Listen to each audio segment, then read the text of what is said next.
Tā nopublicēt savu sabiedrību mājaslapā. Cik tiesneši jūs prasiet?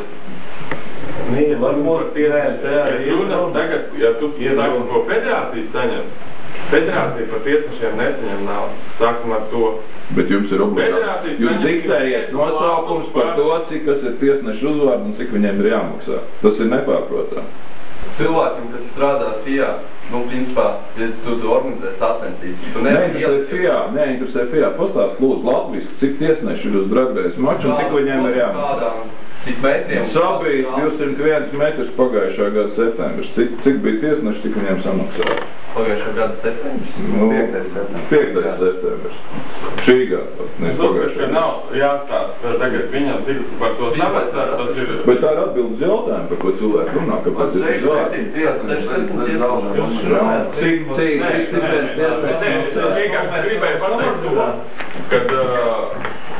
Tiesnes kaut kādu naudu pareizi par savu darbu, viņam ir jāsaka. Cik rēmu? Kā?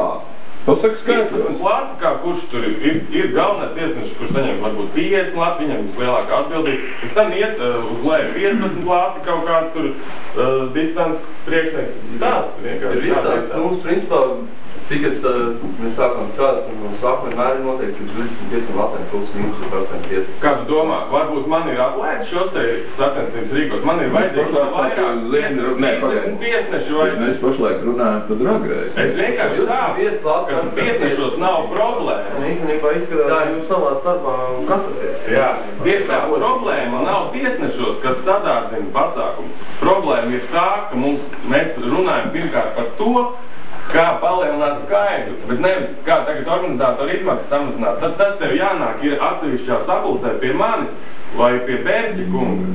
Un jārisina šis jautājums. No tā, ka šī ir mūsu auditorija un uz priekš viņam mēs strādājam. Man nav jāiet pie Berķa vai pie tevis, man ir jārunā tiem cilvēkiem, kas reāli brauc. Es tā to uzskatu. Labi. Ja jums ir laiks, tagad šitās lietas risināt, pasaka vēlreiz, cik ir dāmi par tiesnešiem, par kuriem... Jā, mums mīnus par Drag Race traumu bija pie 300 latēm tiesnešiem. Bet arī vai tas ir pa dienu vai pa nakti? Jā, arī kāds sums dienas nakts, jo principā nostrādāt 15. Atbildēšos tik vienkārši, ja teiksim, tādīs piekdienas vakaros skaitliski pie mums strādā precīzi tikpat daudz cilvēku, cik ir tiesneši, bet mēs tur pamanamies pa latu uztaisīt, mēs to varam atļauties uztaisīt, un tanī skaitā Latvija iekšā atbilstoši ministra kabineta noteikumiem ir felčers ar koferi, lai būtu pilna skaidrība, ja.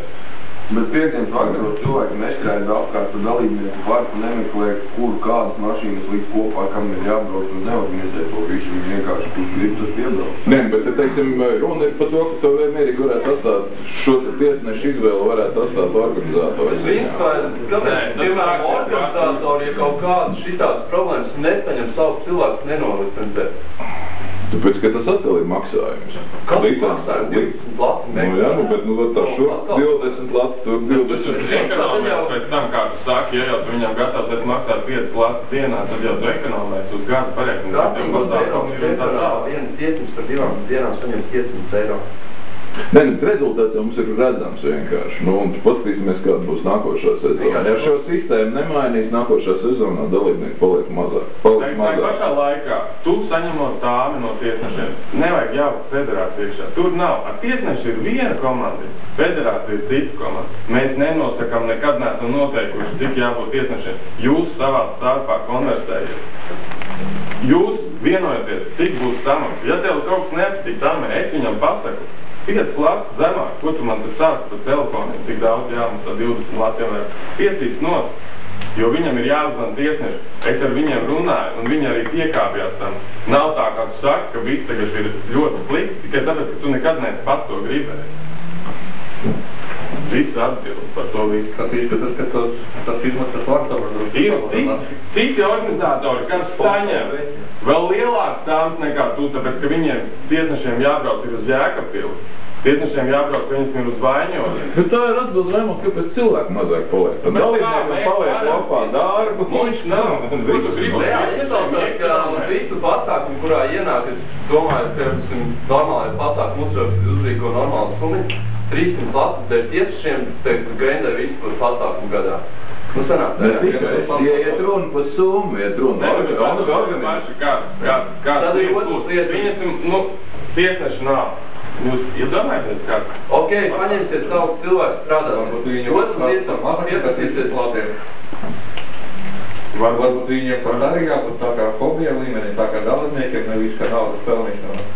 Jo tas ir pārvērties par naudas pelnīšanu.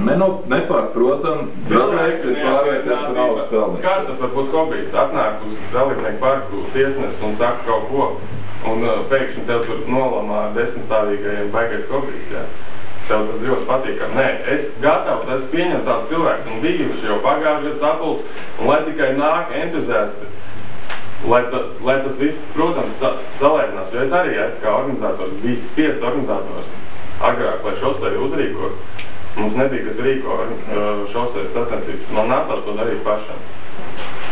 Līdz ar to, es zinu to visu, kā tas notiek no iekšienes, un nav nekādas peļņas tur. Visur ir mīnus. Man šosejas sacensības visdārgāk iznāk uzrīkot. Man ir 30 tiesneši, man ir rācijas visiem tiesnešiem, man ir jāpēdina viņi visu dienu, tāpēc, ka viņi stāv.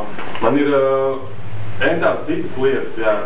Bet tas jau, Raimond, tu jau pašlaik atbildi tagad uz savu jautājumu. Ja kādreiz bija golfa kauss, kas salīdzinoši pagājuši... Nē, bet redz, tu var jau to iespaidot, es gribētu pēc būtības parunāt. Kādreiz bija golfa kauss, kas bija šausmīgi apmeklēts šosejā, tik līdz kā ievies sarežģītos noteikumus un uzglēs baigos cipars. Tā tas aizgāja uz leju un pēkšņi nav organizātori. Sākumā to, ka tajā laikā nebija nekādi rallija sprinti, veselīgi konkurenti. Nebija vispār nekāda sportveida izņemot šosei. Rallijas arī nebija populārs. Uztaisīt tur rallijām kaut kādā veidā to atpazīstamību un tā tālāk. Golfa kauss arī palika nepopulārs. Un arī bija, protams, tehniskie noteikumi, kas izjauc to visu pasākumu. Un dārdzību. Jā, dārdzību un tā tālāk.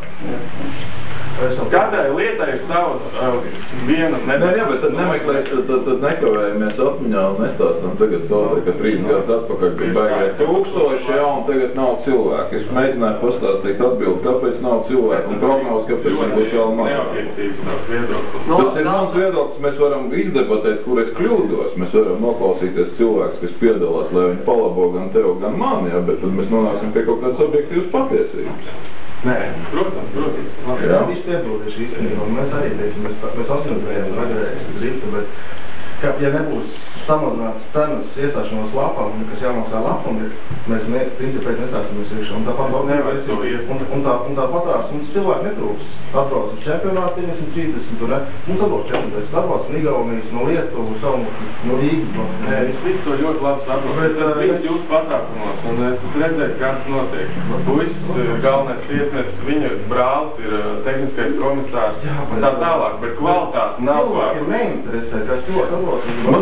Man ir interesanti, tavs vērtējums pagājušā gada kvalitatīvākais pasākums dragreisā. Kurš tas bija un kur izpaudās kvalitāte? Dragreisā?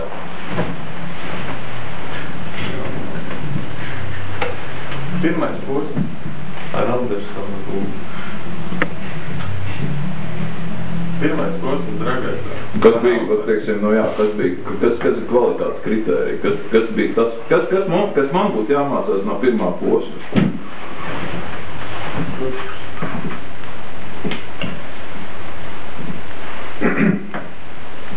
Es kā dalībnieks varu savu viedokli. Dalībnieki, organizatori rašķējās pēc man kā dalībniekam viedoklis ir tāds, liekot piemērt par sevi, kas ir par laimi, es 10% varbūt ir tas, ko jūs te dalat, organizatori kāds izmaksas un tā tālāk. 10% ir varbūt kaut kas cits, kaut kāds nemācēšana, kaut ko izdarīt pareizi, bet lielākā tiesa, kas mani ir atstūmus tagad, teiksim, es neesmu piedalījies 2 dēļ lietas un pēdējā, tāpēc, kad iestājās krīze.